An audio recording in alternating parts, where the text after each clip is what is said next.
So the election is a couple of days away, and it's going to be pretty important what you decide to do. I'm a Canadian in Hong Kong, and you say, who gives a crap what you say? Well, I'll tell you what. Your vote, your election is important to me. It affects my life. It affects everything about what I want to do in the remaining 20, 30 years of my life, 40 years if I'm real lucky.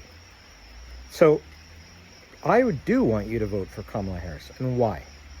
Because Americans, you guys and gals, I got good friends that like this guy, this Trump. You vote for this guy, you're voting for a liar.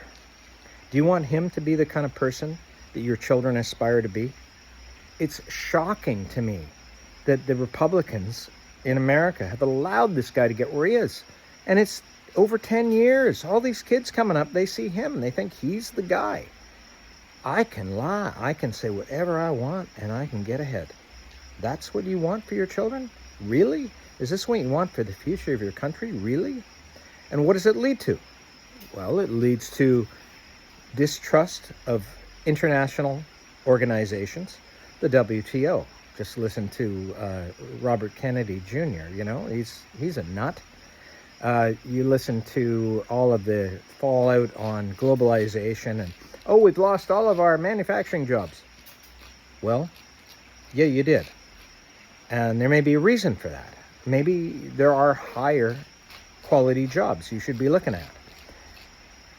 Let other countries make cheap shit, and why don't you produce quality stuff?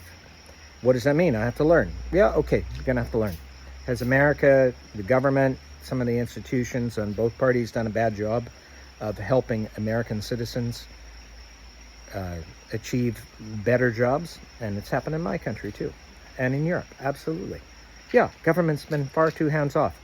I don't mean they should be socialists. I don't mean they should tell you what to do. But there should be a much better social contract with government and workers and business. Business is great. Capitalism is great. It's the best thing we've ever had, even though it's totally flawed. Why is it flawed? Because it's all driven for profit. That's great for the shareholders. But if I'm not a shareholder, I don't get any pot of the pie.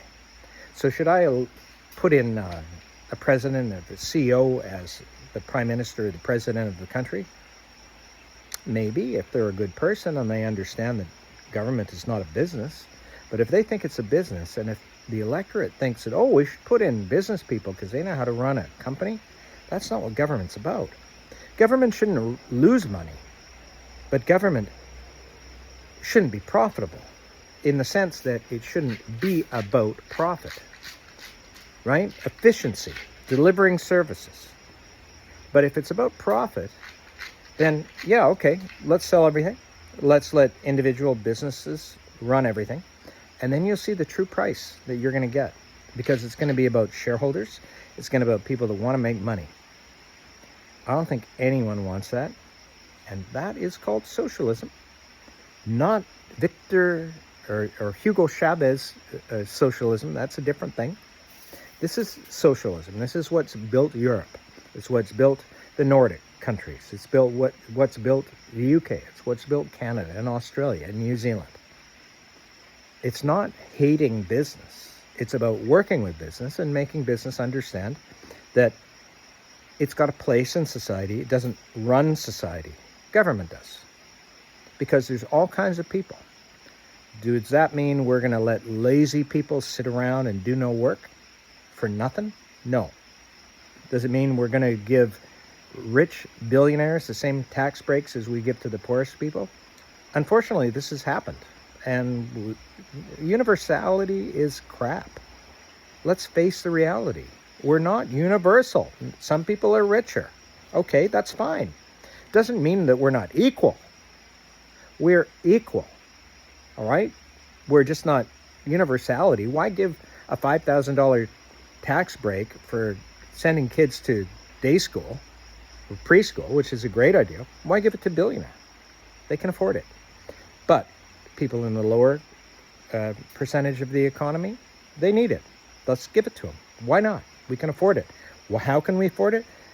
We tax billionaires. Should billionaires be taxed out of business? No. There was a senator in Massachusetts, Elizabeth Warren. She ran for president. I liked her. She was great. Until she said, billionaires are bad. We got to tax them out of existence. Not quite exactly, but pretty close. She got the American dream wrong. Everyone should be able to be a billionaire. But billionaires should pay their fair share. Warren Buffett, he's a great man, not because of his investments, and his investments are great. And I used to be a stockbroker, and I look at this guy and I think, wow, he's great. But he said, you know, one of my maids has higher tax as a percentage of her income than I have as tax. It's wrong. He's right. And corporations that skirt international rules because of globalization to avoid tax, it shouldn't happen. Globalization is great. It's brought everyone up in America, in the Latin American countries, South America. You look at China. China is the greatest story never told. You say America is the greatest story ever told because you're exceptionalist. Okay, whatever. China, don't like the government, don't like the leadership. Okay, got it. I agree, and I live in Hong Kong. Maybe I'll be censored after this. But the reality is, they brought 750 million people out of poverty in the last 30 years. 750 million. Who's ever done that before? In the history of the world? No one. Can we learn from their model? Yeah, I think so. I think it should be evaluated. Should we hate them because they're communist party with one party rule? No. We should look at what they did and take the best of what they did and incorporate it, if we can, into our system. Now, they built a lot and paid later, and they're going to come into their own problems, I think, soon. But we can learn from what they did, and they're great. The point is, the world is bigger than just America. It's bigger than just your state. It's bigger than just your city. It's bigger than just all of these companies closing down. They shouldn't have been allowed to close down. Well, companies can come and go. We can't stop a company from doing that. That's capitalism. However, we can encourage people to stay. We can encourage them to develop. We can encourage them to bring in new kinds of jobs. And this is what we really need to do. We don't need to hate people. We don't need to kick people out. We should be inviting the best brains from around the world into our countries. And I'm a Canadian. I'm saying this to the Canadian government. For Americans, you should be doing the same thing. The Canadian immigration program, which I didn't support the conservative leader, but he brought in a new immigration policy, and it's been great for Canada. It's skills-based, and this is something America should look at too. Bring in all your tired, you're poor, and all that. That's fine, and Canada does that too, and that's great. I'm all for that. But you have to look at how you can build your country. You have to look at how you can build your society. You have to look at how you can build the world. This is your chance. Now, people look at the economy and they say, well, it's not as good as it was under Trump. I pay more for food, and you know what? Yeah, okay, that's inflation, and over time things go up, right? That's normal. But just because you go into a shopping mall and you say, oh, where are the clerks? There's no people here. Oh, the economy's terrible. Everything's bad. There's no service. You ever think maybe there's not enough people to fill those jobs? That could be a reason, right? That could be a reason. So if there's not enough people to fill those jobs, maybe there's not enough workers. Maybe it's actually really overheated. Maybe it's a good economy. Do I want to kick out all of those third world illegal immigrants who do all the shit jobs that I will never do? Yeah, okay, do it. Watch what's going to happen. Make them legal. Fix your border. Fix your border. Canada doesn't let people like everybody in. We have a rules-based process, and so should you. So the Democrats, whoever, the left has been crazy. They've been afraid that, I'll lose the Latino vote if I don't let everybody cross the Mexican border. Ridiculous. Oh, I want to kick everyone out because they're illegal. The Republican answer, ridiculous. Make them legal and bring in new rules. That's how it's going to work, and that's how it's going to build the foundation for the future. As for how you're going to play with your international partners and allies and best friends, well, I tell you, I've been a bit insulted. I'm Canadian, and you treat us like evil players who want to destroy your economy. You put tariffs on our steel imports as a threat to your global security. Are you kidding? It's Canada. We have the longest undefended border in the world. We can't beat you in a war. We don't want to beat you in a war. We want to be your best friends. We are your largest, or have been your largest trading partner for most of the last 100 years. So figure it out, Americans. Figure it out.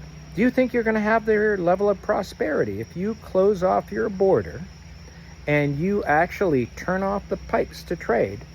You think going back to a manufacturing economy from the 1950s or 40s or 30s or 1880s is going to actually make you wealthier? You're going to be broke. And you're going to leave the world stage open to all of these horrible countries. Who are horrible countries? Well, horrible countries are people that don't share values of freedom. That's how I would say it. Who are these countries? Syria, Russia, Iran, North Korea, maybe China, right? I don't think China wants to be your enemy. I think you're making them your enemy. I'm maybe a bit biased because I live in Hong Kong, but I'll tell you what, I don't like the leadership in China, but the country's great. The people are great. Their technology is amazing. What they've done to totally rebuild their country in the last 30 years is mind-boggling. You know, you look in an American city, Canadian city, European city, and you see 2 or 3, 5 cranes on this skyline in a year, and go, wow, this city's booming. Shanghai had 1,500 cranes on the skyline for over 20 years. It's unbelievable. I went there in 1998 and I looked across from the Bund, this great strip with the river, and you look across and there was a farmer's field. Now it's all 80-story towers. It's unbelievable.